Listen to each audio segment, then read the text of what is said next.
Yes, hello learners.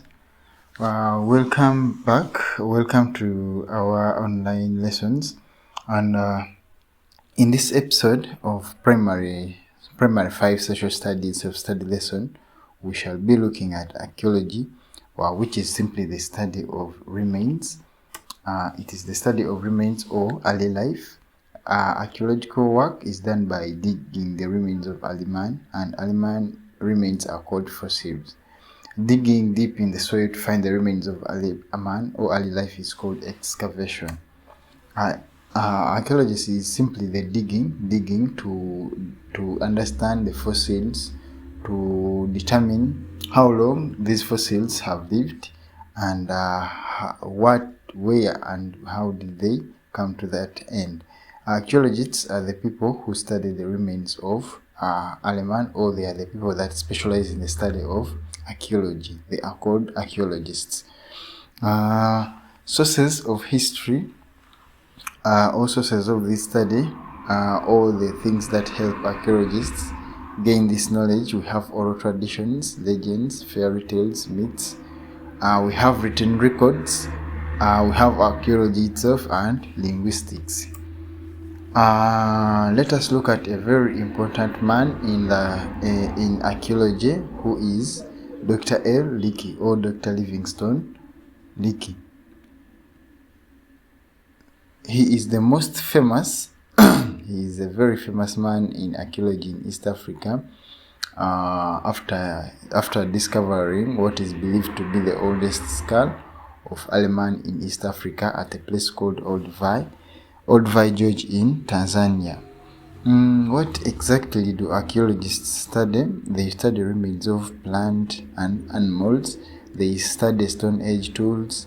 They try to understand rock paintings and those characters that people used in a form of communication. They try to understand the weapons they used, remains of food, building materials, iron remains, such things. Those are what archaeologists study.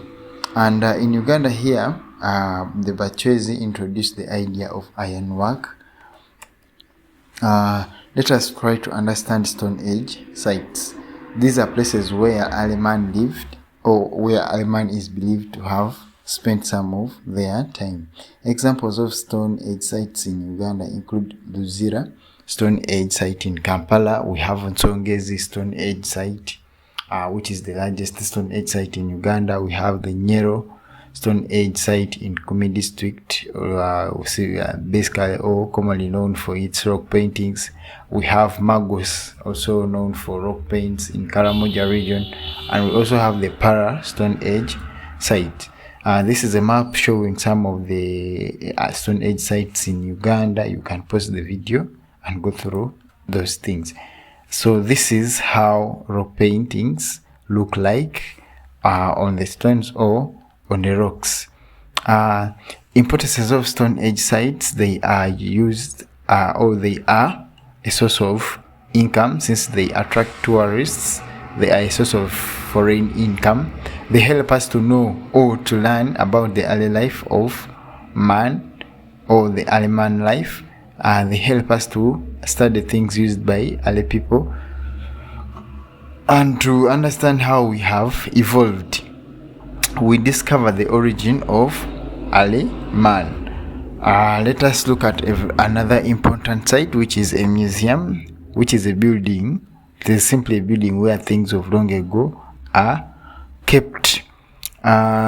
Importances of a museum: it is used for study purposes, tourist attraction, and it also provides jobs to people. They earn income, people who work there. Then let's look at ethnic migration. Ethnic migration, let us first look at an ethnic group. An ethnic group is simply a group of people with the same origin and speaks related languages, and in most cases live within a common community or the same community. And the tribe is a group of people within the same origin and speaks the same language. A clan is an organized group of people under one for father. For example, if you share the same common great grandfather, that is a clan. And then a lineage or a lineage is the smallest group of people within a clan, and a throne is a special seat for the king. Then let's look at migration. Migration is the movement of people from one place to another for settlement or for settlement or for green, for good soils, for green pasture, etc.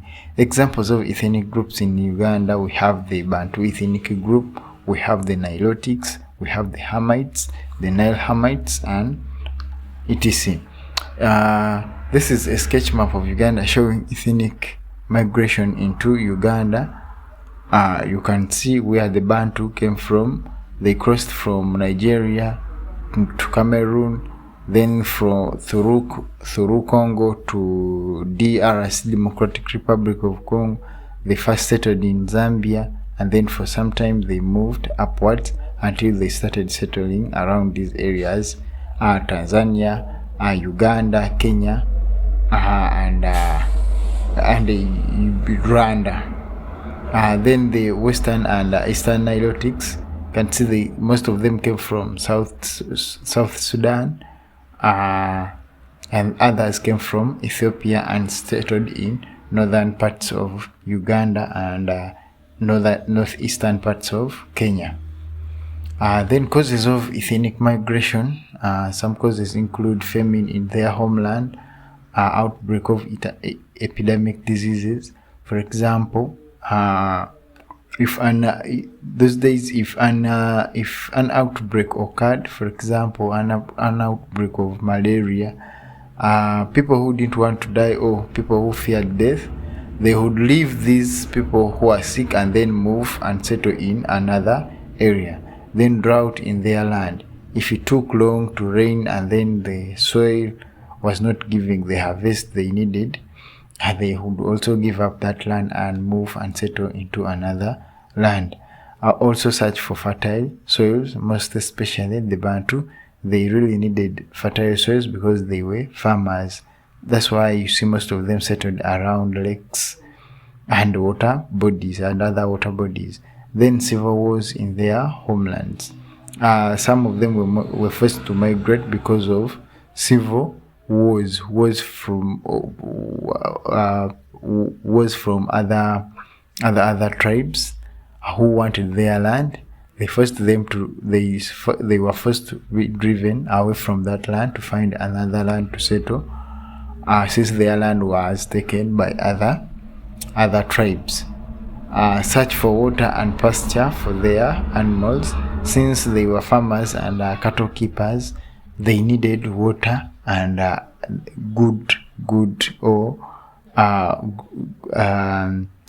food for their animals, so they had to search for other areas or settle in other areas. Specifically, let us look at the Bantu ethnic group. It is the largest ethnic group in Uganda. They were the first group to enter into Uganda, and their cradle land is Cameroon Highlands. So it's where they came from. They entered Uganda from western direction. The Bantu are called so because they have a common word, Ntu, which means people or a person. The Bantu were originally farmers. Up to now, some are farmers, however much some of them have advanced to other economic activities. Examples of Bantu tribes in Uganda include the Baganda, Banyankole, Bagisu, Basoga, Bachiga, Batoro, Bakonjo, among others. Then the Nilotics are also called the River Lake Nilotics, are Luo speakers who entered Uganda from northern direction following the River Nile. Their original homeland is Bahel Gazel, present day known as South Sudan. The Nilotics are related to the legend of the spear and the bead, or the legend of Gipiri and Labong. Excuse me. Examples of Nilotics in Uganda include the Acholi, Japadola, and the Alur. Then we also have the Nile Hamites. The Nile Hamites are divided into plain Nile Hamites and highland Nile Hamites. Most of them were cattle keepers, and they came from Ethiopian highlands. They entered Uganda through the northeastern direction. Also, we can look at the plain Nilotes, which include the Iteso, the Karamejong, the Langi, the Kmam, and the G. The highland Nilotes include the Sabini, and maybe lastly we can look at the Hamites, who came from the Ethiopian highlands and entered Uganda through southwest. They were also cattle keepers, and they include the Bahima and the Batusi. The Bahima and the Karamajong are cattle keepers. Well, the results or impacts or effects of ethnic migration include these migrations led to overpopulation.